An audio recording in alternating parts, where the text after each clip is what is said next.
Good morning, everyone. How are you all doing? Welcome back to my channel. And for today, we have another skill practice, which is a tuck hop. So, this is one of the drills now that can help us to develop the skill of being able to kick up to a handstand, or when you're just trying to get up to the wall and still practice your overhead strength or stability. We need to be able to jump up high enough so that we can stack our shoulders over the wrists and our hip over the shoulders over the wrists.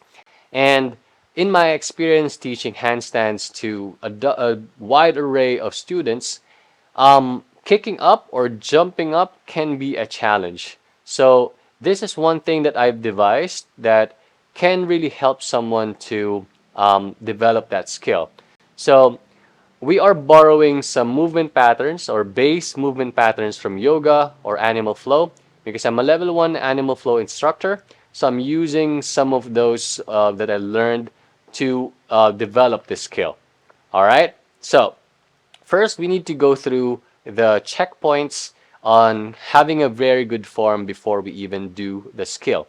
And in a downward dog position or a loaded beast position, I want to say that we want to mimic as close as it is to a handstand practice.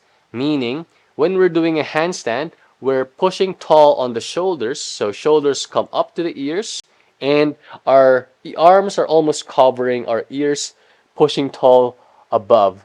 We look up slightly through our eyebrows. We're not opening the neck too much between the hands, and that gives us a very nice line and stable shoulders. So we want to start by doing that on our downward dog position. So I'm placing my hands about shoulder distance apart. Fingers are not close, not too wide open. Just slightly open that you can almost grip the ground, gives you a nice big base for your hands. Push, straightening the elbow, maybe externally rotating the shoulders, and then lifting up our hips as high as possible in a downward dog position. And if you need be, you can also go down to a loaded beast position. So this gives you a lot more potential or kinetic energy. This can be quite challenging to jump up from. So find your position, but see how it works either for you. All right. So either you start from a downward dog position, make sure you are high on the heel, so you are on the ball of the foot. You can have a slight bend on the knee or a fully straight knee. Basically, having a straight knee gives you a little bit of a less energy usage because you are nice and evenly distributed on the weight. And here you have a little bit more power to jump up from. Okay, either you come from here or a loaded beast. What I want you to do is to look between your hands, maybe a little bit forward, depending on how it is for you, and just practice bending the knee and jumping up. Okay, and see how that feels for you. Initially, what's happening is our chest is facing the ground. Eventually, we're going to try to progress so that our chest goes vertical and we're facing the opposite wall or backwards. And a little bit of cues here before we even begin is that when we push tall, we have a limitation, or we can have a limitation about our shoulder flexibility. So some people can fully open towards the ceiling. For me, I'm a little bit closed still. I'm still working on that flexibility. So once I do this and push tall, the other parts of our body follow. So your lower back, your hips, your knees can follow, and also your neck can be different. So you might have to play around a little bit to figure the best position for you. So talking about that, the important thing is as we push tall, we don't want our sternum or our middle of the chest, if you feel this nice hard bony part here, you don't want this part to go up. Yeah, you want it to be keep looking forward, and sometimes that happens and gives us an illusion on how open our shoulders is because we push up and our chest comes up as well. That's gonna kind of ruin how the movement pattern is for you and give you an illusion of how high your hips are gonna go. And also, we want our body to be as much as possible be one unit from our torso from your shoulders all the way to our tailbone.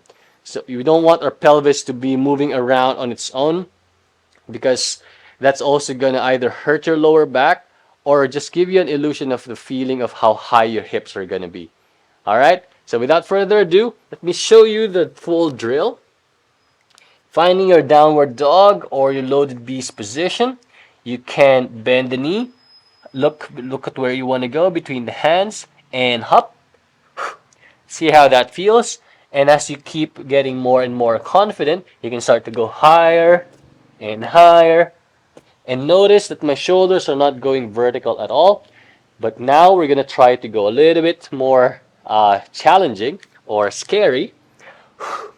So we go bend and up and back. And you will see that my hips started to go all the way up and there was a slight float.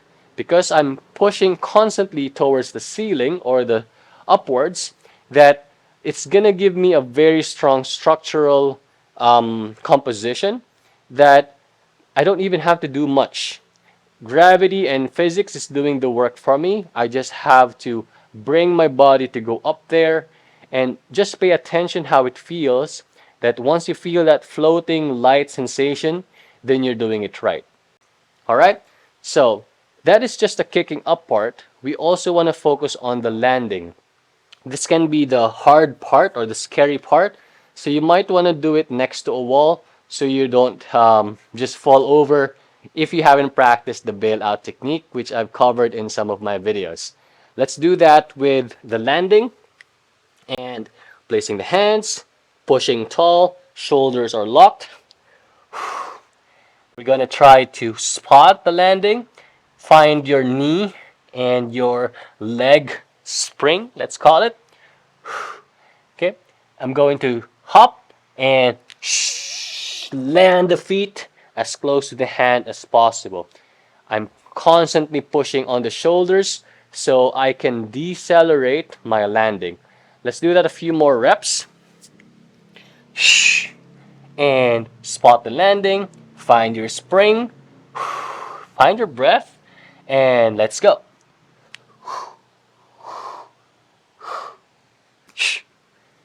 And that was unintentional. I just started to float. I kept pushing. I felt the weight on my hands and I found my balance. All I have to do is just maintain that and maybe fight a little bit to keep that balance. All right, let's do that one more time facing you. And here. Find your downward dog position. Look at where you want to go. Use your knees, spring, and whenever you're ready, go. Can be something like small like that, or maybe a little bit more explosive. All right, and maybe all the way.